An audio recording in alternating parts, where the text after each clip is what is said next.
A misericórdia do Senhor para sempre cantarei.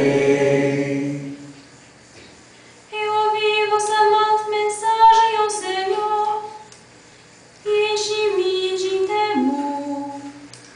Manifestai a vossa obra pelos tempos e tornai-a conhecida.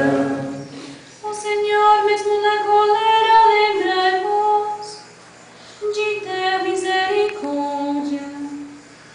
Deus virá das montanhas de Temã e o santo de Farã. O céu se enche com a sua majestade e a terra com sua glória. Seu esplendor é fulgurante como o sol, saem raios de suas mãos. Nela se oculta o seu poder como nuvem, seu poder vitorioso. Para salvar o vosso povo vós saístes, para salvar o vosso ungido.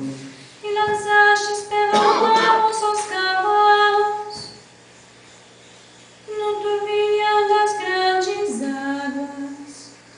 Ao ouvi-lo estremeceram-me as entranhas e tremeram os meus lábios. A cari penetrou-me até os ossos e meus passos vacilaram. Confiante espero o dia da aflição que virá contra o opressor. Ainda que a figueira não floresça, nem a vinha dê seus frutos, A oliveira não dê mais o seu azeite, nem os campos a comida. mesmo que faltem as ovelhas nos apriscos e o gado nos currais. Mesmo assim eu me alegro no Senhor, exulto em Deus meu Salvador. O meu Deus e meu Senhor em minha força, e me faz agir como uma corça.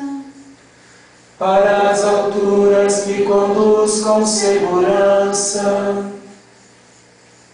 ao cântico de salmos. Glória ao Pai, ao Filho e ao Espírito Santo, pelos séculos dos séculos. Amém.